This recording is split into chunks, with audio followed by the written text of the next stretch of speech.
All right there, sir. I'll try and give you a quick little rundown. So this is a Supermax with a ProtoTrack on it. So ProtoTrack MX2 meaning 2 axes. So the X and the Y axis are programmable. The Y is a readout, but it is not programmable. Like, it doesn't have its own servo on it.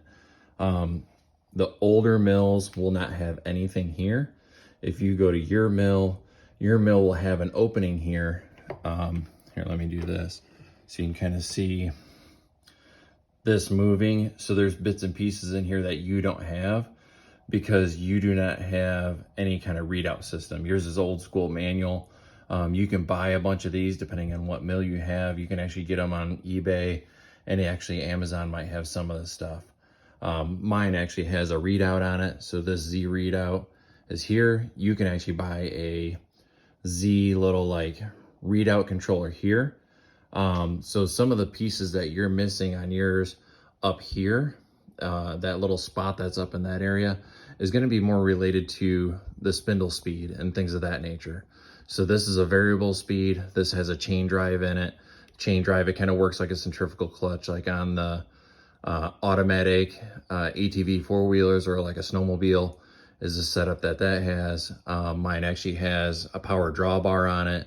The power drawbar has a forward reverse, that's pneumatic, that runs off of this. That's my brake. This is your forward reverse up here. So what you were pointing to the last time is this button right here. So this pushes in and out, and it turns on and off, okay? So as this runs, this rotates. This rotates, so here, I'll move this, now it just locked, okay? So what that does is it controls the down feed. Typically it's 1.5, 3, and 6. Let me show you that before I get too far. So this one's a little bit different. This is 5 thou and 3/10, thou and 7/10, 3 thou and 2/10. You can change these positions by rotating this. Some of them are on this side, and you pull out and in, and it changes the gearing inside of here. These are all Bridgeport knockoffs. Even the Supermaxes, they're all based off of the Bridgeport mill. So some of these have this piece with this like revolution counter adjustment. They're over here. They've got a little spot over here. They have a spot over here. There's different spots for those things. So you got to be careful of what you're changing, and you actually have to get the diagram for yours. On this mill, it's all connected right here. I've got a makeshift little cover plate over this because this broke on mine, so I just pieced that back together. What that is there's a spring actuation in here that actually goes in, because there's a shaft that runs down through here that spins along with the spindle, and as you engage and disengage this, that controls your down feed or your up feed of what this is. You can pull this in, you can pull it out, and this is your forward and reverse. It's on off. If you're in the neutral position, you push forward or pull back out.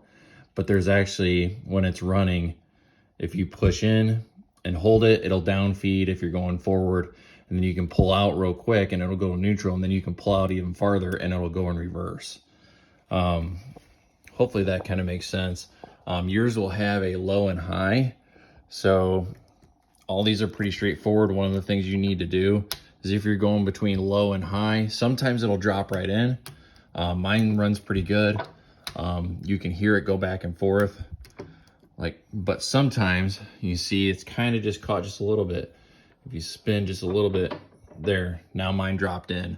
You always want to make sure that that is engaged before you turn on your spindle, because otherwise you'll really goof up the gears. If you got any other questions, by all means, let me know.